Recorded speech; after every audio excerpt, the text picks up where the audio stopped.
La llegada de una vaca roja a Israel ha despertado un fervoroso interés y especulación en todo el mundo, ya que muchos ven este acontecimiento como un presagio del inminente inicio de la construcción del tercer templo en Jerusalén. La vaca roja, un animal sumamente raro según las prescripciones bíblicas para los rituales de purificación, ha sido considerada durante siglos como un elemento crucial para la restauración de la pureza ritual en el judaísmo y el cumplimiento de profecías mesiánicas. Si eres creyente, una persona de fe, suscríbete, deja tu like, para seguir creando contenido de alto valor espiritual como este. Recuerda que por el oír viene la fe. El contexto histórico, religioso y geopolítico que rodea la llegada de la vaca roja a Israel, así como las implicaciones teológicas y espirituales que este evento tiene para judíos, cristianos y musulmanes en todo el mundo. Desde la antigüedad hasta la actualidad, la búsqueda de la vaca roja ha sido una empresa cargada de significado religioso y simbólico, marcada por la esperanza de un renacimiento espiritual y la llegada del Mesías. Comenzaremos nuestro análisis examinando las raíces bíblicas y rabínicas de la vaca roja, explorando cómo este animal adquirió un estatus sagrado en la tradición judía como un elemento indispensable para la purificación de personas y objetos contaminados por el contacto con la muerte. Desde los relatos del Antiguo Testamento hasta las enseñanzas del Talmud y la literatura rabínica posterior, rastrearemos la evolución de esta creencia a lo largo de los siglos, analizando su influencia en la espiritualidad judía y su papel en la espera del Mesías. Además, nos adentraremos en el contexto contemporáneo de Israel y el Medio Oriente, explorando cómo la llegada de la vaca roja ha avivado las llamas de la expectación mesiánica en una región marcada por la tensión política y religiosa. Desde las profecías bíblicas sobre la reconstrucción del Templo de Jerusalén hasta las interpretaciones modernas de estos textos en el contexto del conflicto árabe-israelí, examinaremos cómo este evento se ha convertido en un punto focal de esperanza y controversia en la región. Asimismo, reflexionaremos sobre las implicaciones teológicas y espirituales de la llegada de la vaca roja, explorando cómo este evento es interpretado por diferentes comunidades religiosas en todo el mundo. Desde las expectativas mesiánicas entre los judíos ortodoxos hasta las especulaciones sobre el fin de los tiempos entre los cristianos y musulmanes, analizaremos cómo la llegada de la vaca roja resuena con las creencias más profundas y las esperanzas más fervientes de millones de personas en todo el planeta. En última instancia, nos adentraremos en el misterio y la maravilla de este fenómeno extraordinario, reconociendo que, más allá de las interpretaciones y predicciones humanas, la llegada de la vaca roja nos invita a reflexionar sobre la naturaleza de la fe, la esperanza y la redención en un mundo marcado por la incertidumbre y el conflicto.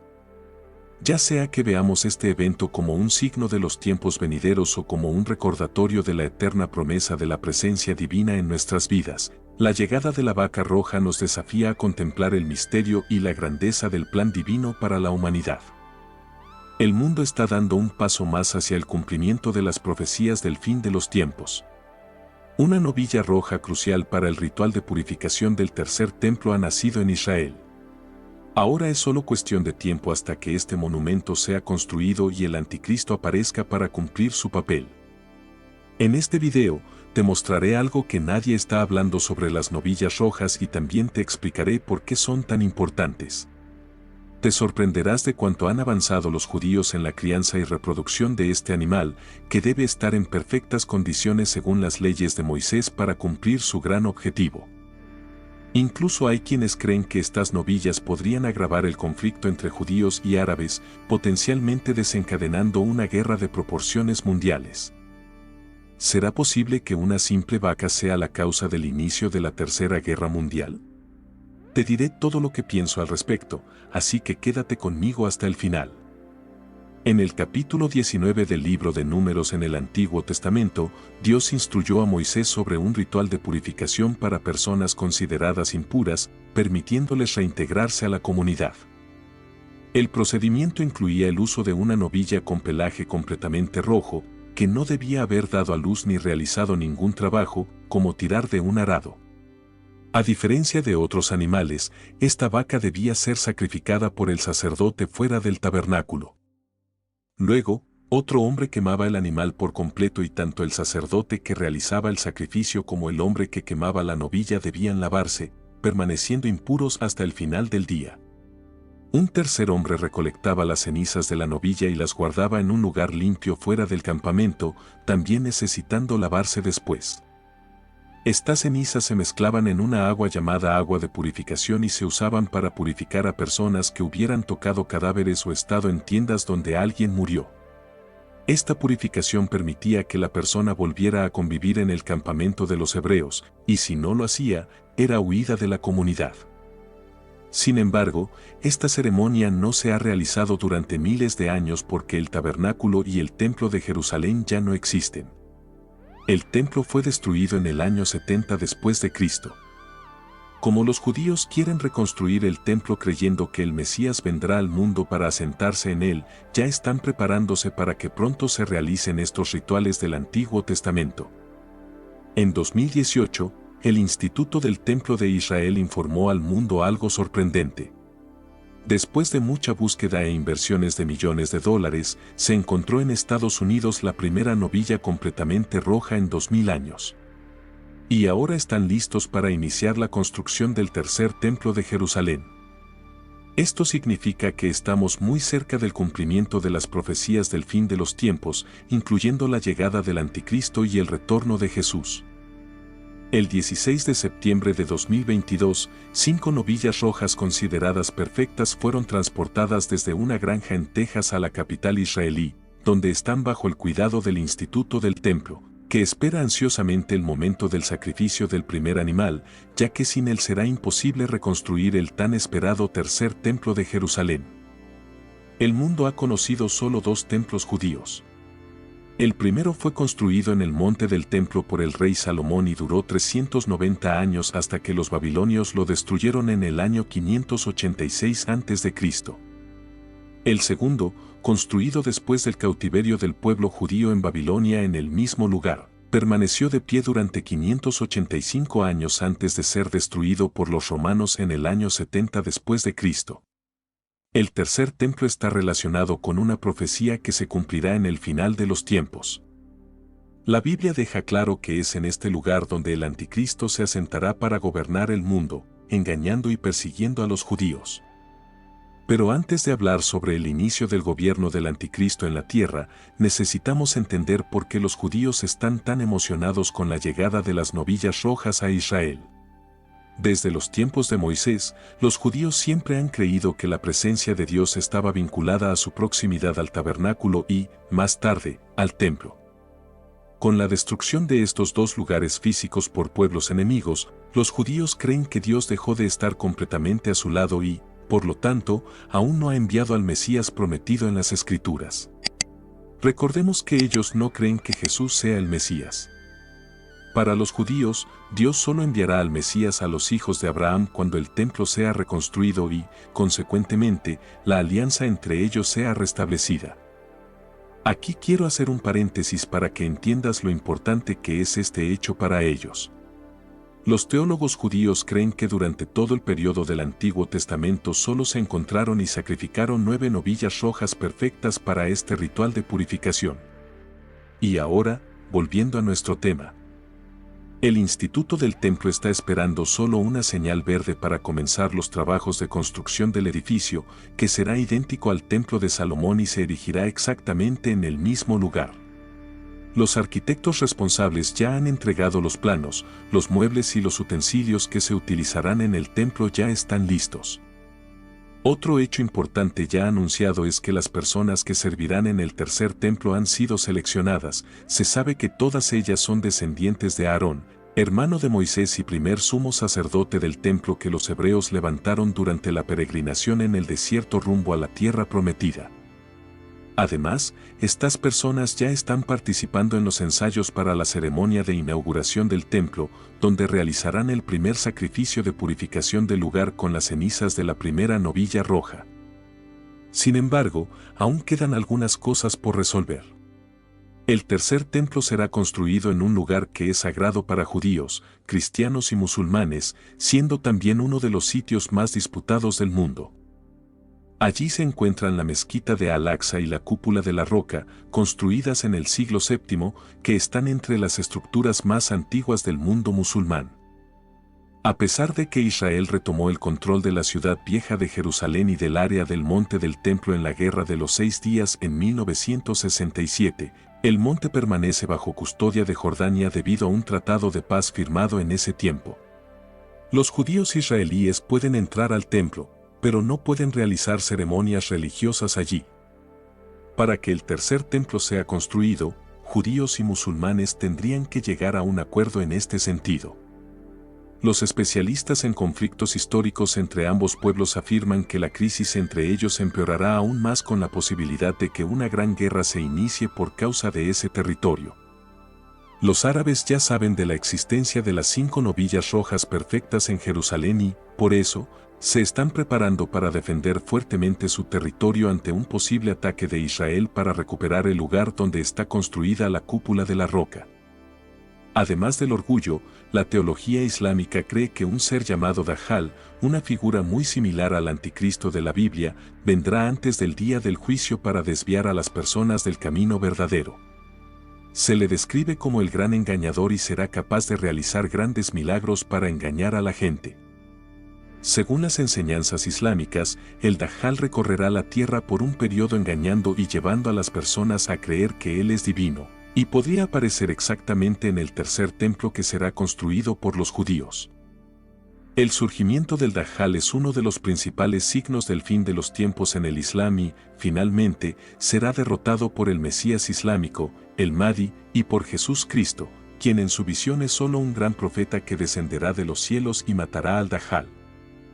A pesar de esta teoría de que la novilla roja podría causar una gran guerra entre judíos y árabes hasta el punto de convertirse en un conflicto mundial, no creo que eso suceda.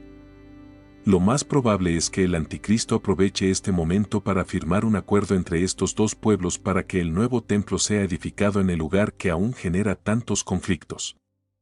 Con su poder de convencimiento, el anticristo logrará que las 3 religiones más grandes del planeta firmen un gran tratado de paz, permitiendo así la construcción del tercer templo en Jerusalén.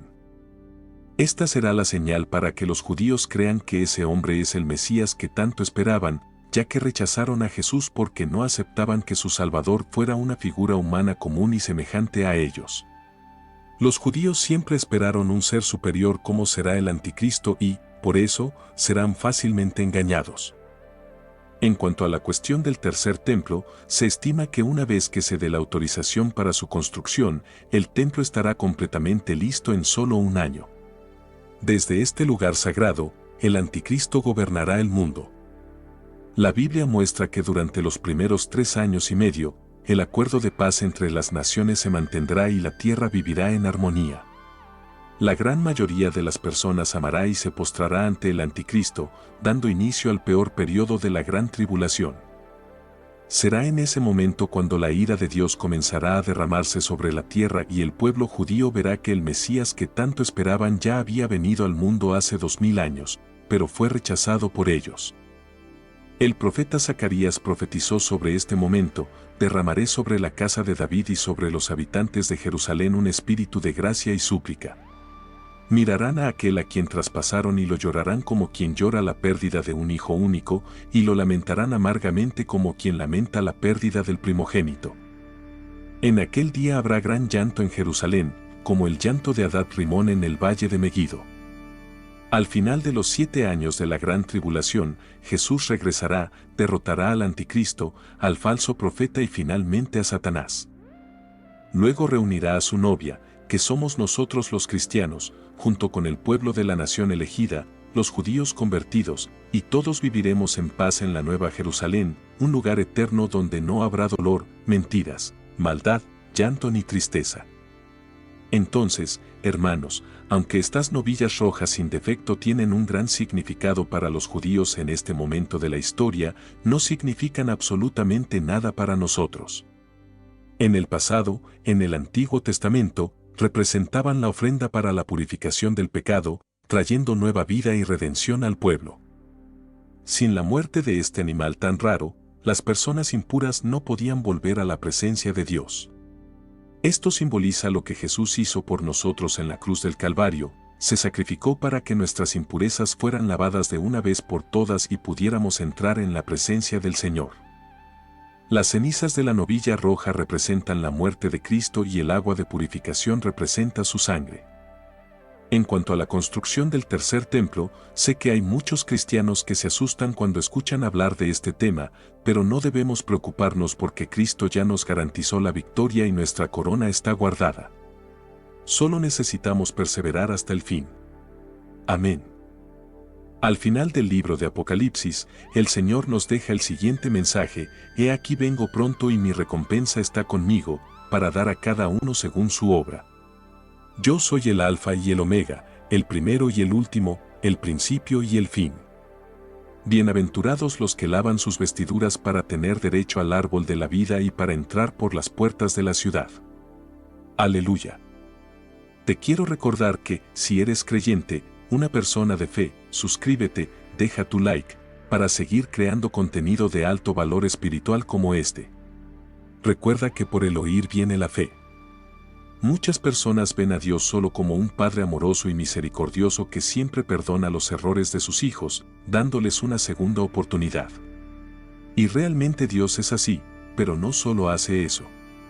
A diferencia de lo que muchas predicaciones y libros dicen por ahí, la Biblia deja claro que Dios también se ira.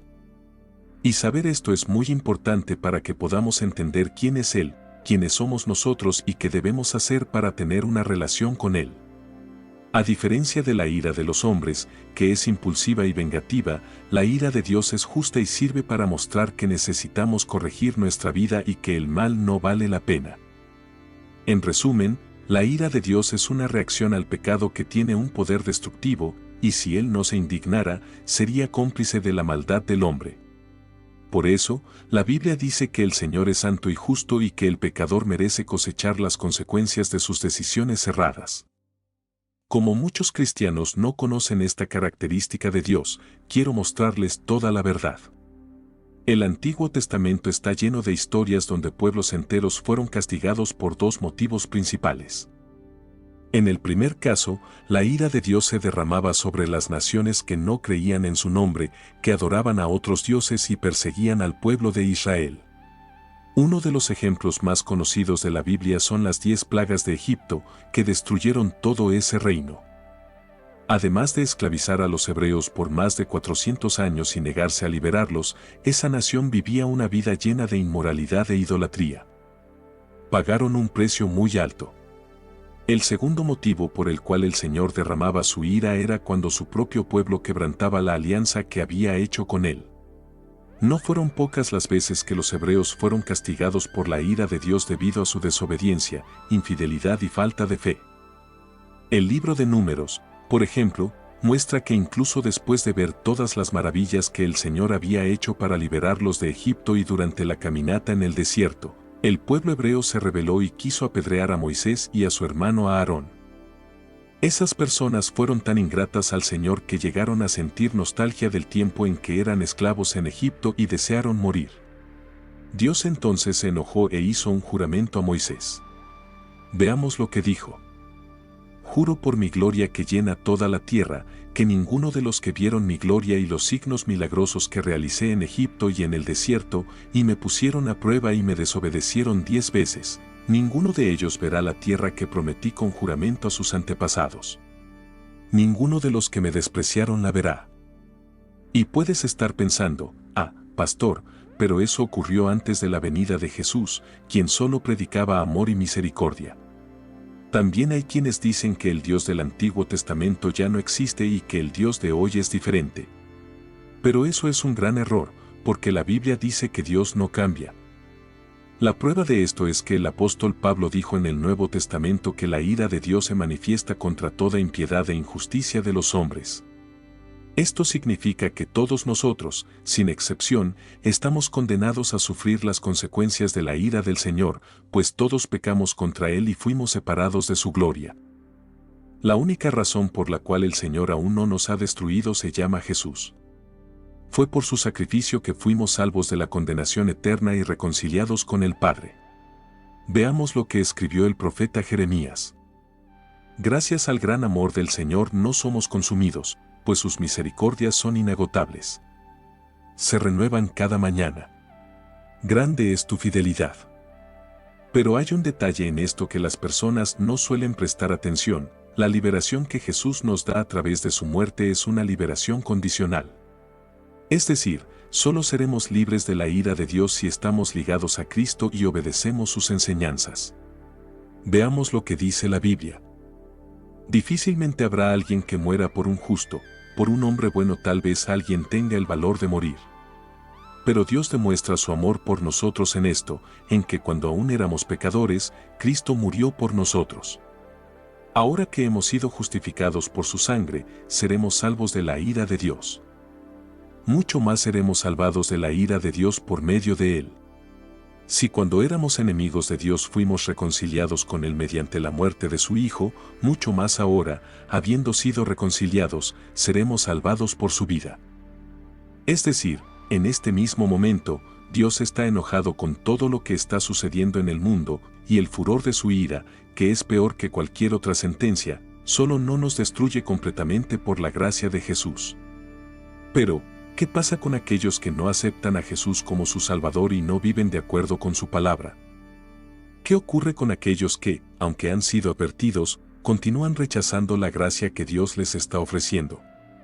Ellos eligen darle la espalda al Padre y por eso sufrirán las consecuencias de sus elecciones. La Biblia nos muestra que el juicio de Dios sobre estas personas puede manifestarse de diversas formas, con la esperanza de que se conviertan de sus malos caminos. Dios puede permitir pérdidas, enfermedades, fenómenos naturales y todo lo que está ocurriendo actualmente en el mundo. Por supuesto, no siempre las tragedias vienen de parte del Señor, pero Él puede usarlas para quebrantarnos y atraer nuestra atención hacia Él. Es por eso que tanto en el Antiguo como en el Nuevo Testamento hay muchas advertencias para que no juguemos con las cosas de Dios. Veamos lo que dijo el apóstol Pablo. No se dejen engañar. De Dios nadie se burla, pues lo que el hombre siembre, eso también cosechará. Quien siembra para su carne, de la carne cosechará destrucción, pero quien siembra para el Espíritu, del Espíritu cosechará vida eterna. Por eso, querido hermano y hermana, necesitamos entender que Dios se enfurece contra aquellos que tenían una relación con Él, pero se desviaron y ahora deciden permanecer en los pecados de los que antes habían sido liberados. Veamos lo que está escrito en Hebreos, capítulo 10. Cualquiera que rechazaba la ley de Moisés moría sin compasión por el testimonio de 2 o 3 testigos. ¿Cuánto mayor castigo piensan ustedes que merecerá quien ha pisoteado al Hijo de Dios, ha profanado la sangre del pacto por la cual fue santificado y ha insultado al Espíritu de la gracia? Pues conocemos al que dijo, mía es la venganza, yo daré el pago. Y otra vez, el Señor juzgará a su pueblo. Horrenda cosa es caer en manos del Dios vivo. Sé que este mensaje es muy fuerte y puede causar preocupación en tu corazón, pero esa no es la intención de Dios. Él no desea que les sirvas por miedo, sino porque encuentras placer en estar en su presencia y amas su palabra.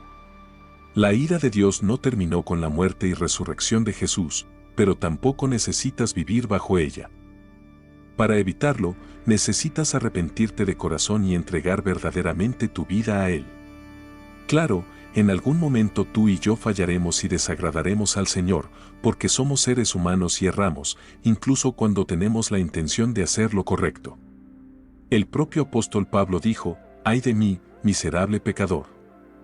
El bien que quiero hacer no lo hago, pero el mal que no quiero hacer, eso hago». Así que debes saber algo. Solo alcanzaremos la perfección cuando recibamos la vida eterna junto a Dios. Pero hasta que llegue ese día, necesitamos luchar contra nuestra carne, buscar hacer lo correcto y, cuando pequemos, reconocer el error, arrepentirnos y hacer lo posible por no volver a cometerlo. Sobre todo, quiero que sepas que Dios es bueno y misericordioso. Él conoce nuestro corazón y reconoce nuestro esfuerzo en la lucha contra el pecado. Por eso, si buscas agradarlo en todo, Él cuidará de ti y te fortalecerá. Dios es siempre justo, nunca actúa de manera deshonesta y retribuye a cada uno con lo que merece. Dios es el juez que no comete errores, castiga a quien peca, pero perdona a quien se arrepiente. La Biblia dice que un día la puerta de la gracia se cerrará, y aquellos que rechazaron la invitación de Jesús a la salvación sufrirán la ira de Dios que será derramada en la gran tribulación. Durante ese periodo terrible, el mundo experimentará tragedias y sufrimiento como nunca antes, con la apertura de los 7 sellos, el sonar de las 7 trompetas y el derramamiento de las 7 copas del Apocalipsis. Por eso, no lo dejes para después. Si entregas tu vida a Jesús hoy y crees en Él como tu Salvador, serás salvo por medio de tu fe y no por tus obras. Y cuando partas de esta tierra, tendrás un lugar reservado en la eternidad con Dios. Amén. Si dices sí a Jesús, comenzarás a vivir la plenitud de su amor. Pero si dices no, podría ser la peor elección de tu vida. Jesús te está llamando. Así que atiende su llamado. Él te ama. Muchas gracias por ver el video hasta el final. Si eres creyente, una persona de fe, comparte este video con alguien más. Recuerda que, por el oír viene la fe. Gracias por suscribirte, deja tu like. Ahora puedes dejar tu comentario.